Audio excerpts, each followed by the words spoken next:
Okay, guys, so someone needs to wake Sloan Bella up. No, she's not sleeping. She lives in LA. She might be in aerial classes. So, hi, Sloan. You've been right again. Yes, Sloan watched my video. She watches my video. I can tell. Sloan Bella is right again. Kurt Cobain, the man, after decades, Sloan Bella told us that we were going to hear something. If you guys remember, back in 1994, it is said that he deleted himself with a shotgun to his head. Decades after this Nirvana frontman death was ruled out as a self-deletion. Now, a team of independent forensic scientists, they're suggesting that his 1994 death may have been an homicide rather than a suicide. As you guys know, Cobain was only 27 when he was reported to have died from a self-inflicted gunshot wound on April 5th, 1994. At the time, the King County Medical Examiner ruled the death a suicide. The Remington Model 1120 gauge shotgun was found near his body in the greenhouse above his garage. A private investigation led by forensic experts, not experts, so there's only a single individual whose name is Brian Burnett, who previously worked on complex overdose and gunshot trauma cases, reanalyzed Cobain's autopsy and crime scene materials. Mitchell Wilkins, who collaborated with the team, told Daily Mail after just 3 days looking into the evidence with fresh eyes, Burnett said, "This is a homicide. We've got to do something about this." So we have to say, I don't remember all the details that Sloan shared from his video that she did, but she said a lot of things weren't right. A lot of things that they said about him, it was not right. And a lot of things she said that, he said it has came to pass. And she said that we haven't heard the last about it. That was one of her words I can remember. And she told us that it was never suicide. She's right about that. She said, but the report said Wilkins said the findings followed a meticulous review of autopsy which showed organ damage inconsistent with a rapid gunshot death. The necrosis of the brain and liver happens in an overdose, which Sloan said. She spoke about that too. It doesn't happen in a gunshot death. Sloan said it was never an overdose. It was never a suicide. That's what Sloan said. And she said that we haven't heard that. When she tells you that we haven't heard the last of something, you best believe. She said, so they're talking about Miss Wilkins, who spoke to the Daily Mail. She was delivering the report from the new investigator, which is Mr. Burnett, right? So she's saying that the necrosis of the brain and liver, happens in an overdose. It doesn't happen in a gunshot death. She said, citing signs that Cobain may have been incapacitated before the fatal shooting. So they're basically saying he was on the influence of something, but he didn't die from an overdose. He didn't die from a self-inflicted gunshot wound. It was rather homicide. The team report, peer-reviewed for the International Journal of Forensic Science, highlight 10 points suggesting Cobain was forced to ingest heroin to disable him before being shot, and that the suicide note may have been forged. I wonder if we're gonna hear this one day about Twitch. I wonder if this is gonna be, I think we're gonna hear this about Twitch one day, because as you guys know, If you followed Sloan Bella, she said that one wasn't a suicide neither. And he was forced to write the suicide note. There were photos of him beaten and battered on the internet, and they scrubbed the internet off those photos. Here's another thing that she said as well.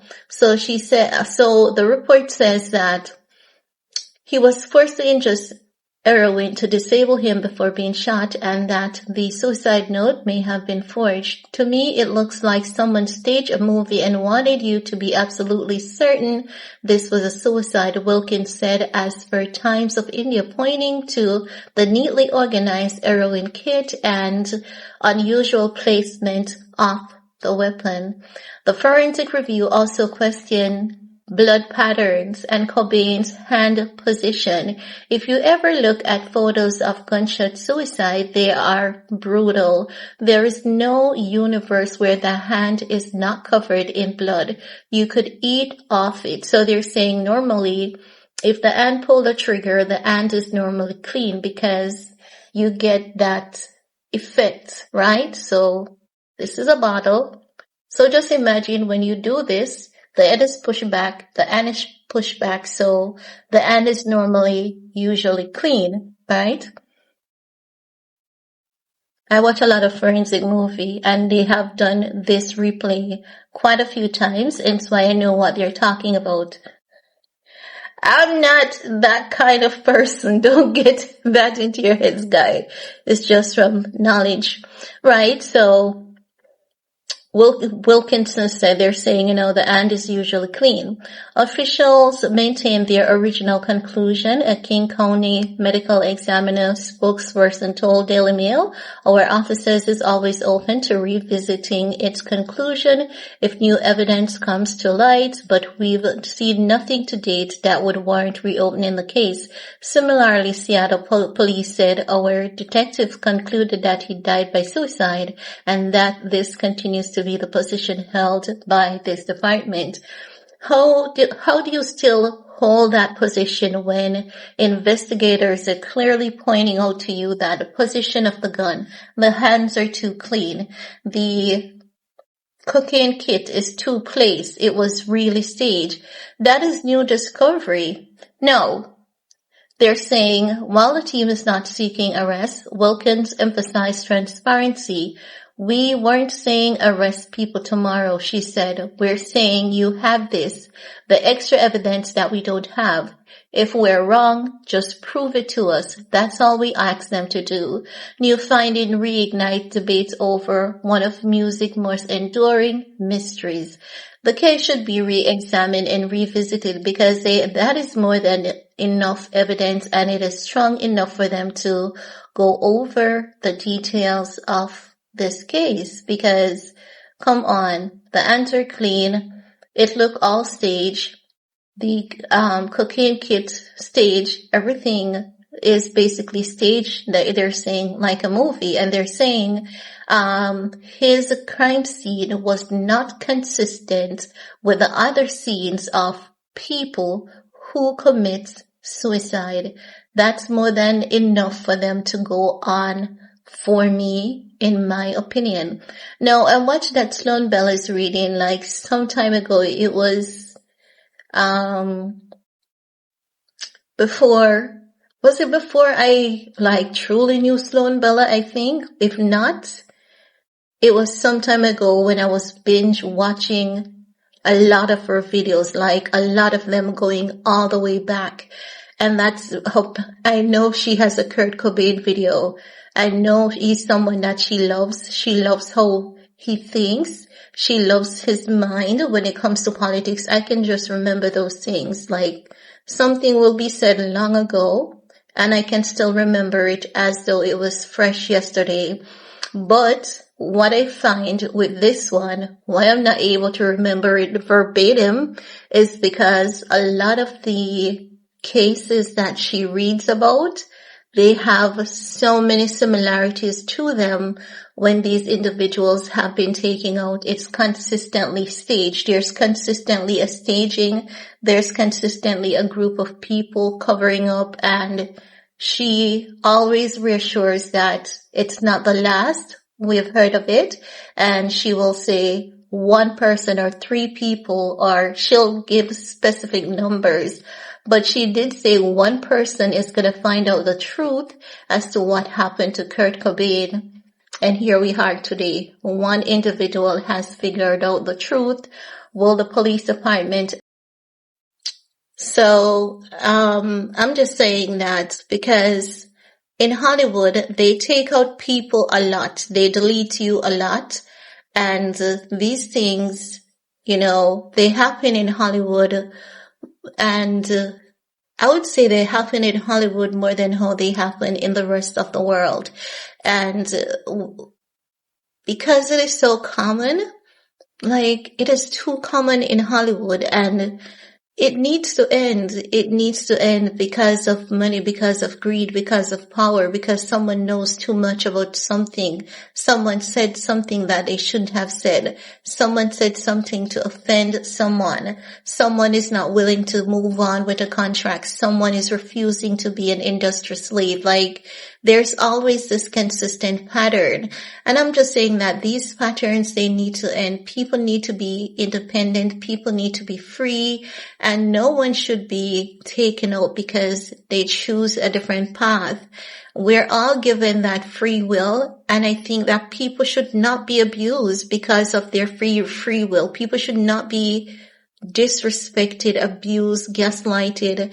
And the truth of the matter is we have things similar to that happens in Jamaica, but it's not people, framing people's death and, taking out people and framing it to be suicide. They're literally taking out people because how dare you express yourself? How dare you speak the truth about something? People will want to come for you just for speaking a truth about something, just for you standing up for yourself against what is wrong, just for you standing up for yourself against injustice. People will want to come for you, for those things. And we see that happening in Mexico as well. Like, Mexico and Jamaica is a mirror reflection of each other, minus the cartels. The cartels in Mexico are extremely brutal, and that's just the truth. They're extremely brutal. But other than that, there's so much mirror reflection of Mexico and Jamaica. There's so much mirror reflection of Colombia and Jamaica, and it's something that I've observed over the years. I'm not just saying this out of nowhere. I'm saying it because the truth, it does exist, and these things, they need to die. It needs to end. A woman wants out of a relationship because the man is no good to her in Jamaica.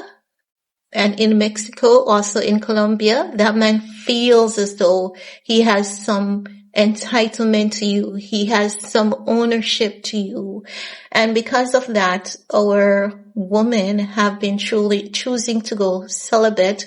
The birth rate has declined rapidly, like the maternity ward and the maternity hospitals, they're so empty. And I'm actually proud of the girlies. For me personally, I'm a Jamaican girl, but when I date and when I used to date, I do so carefully and I ensure that I date people, even though oftentimes men who have a lot to lose, they are the craziest of them all, trust and believe. And it seems as though the more they spend on you, they feel as though they have some ownership and some entitlement to you. And I've just taken myself out of that koi pond. It's not for me. And I just say to myself, if I'm to date, God is going to have to send that man at my feet because I'm not going to do the hustle and bustle with anyone's son, with any guy. So I'm just saying that to say every country, they have their own problems, but something is wrong with America. Just taking out people and framing them to commit suicide.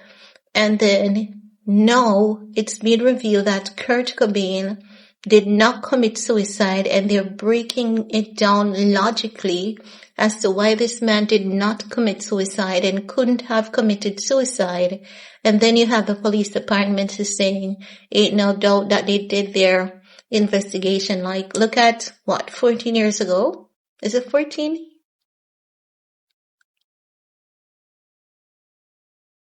No, it's 11 if I have my calculations correct. No.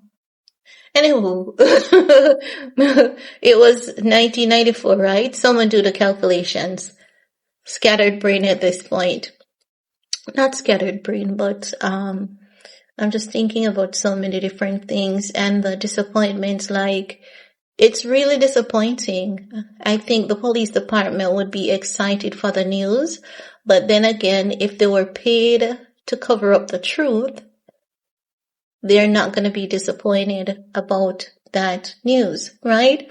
No, back to the calculations. That was so long ago, because if it was 1994 and we're in 2026, what we're looking at, that was like, what, 32 years ago? Yep, 36 years to be exact, so my calculations were correct. It's really sad. It's really sad, but I do hope that they act on this information. And will they arrest anyone? I believe time will tell. But I'm happy at least there is that breakthrough. And most of all, I'm happy that Sloan Bella was right once again. But that's all I have to share in this video with you guys. We're going to talk some more in the comment section. Peace.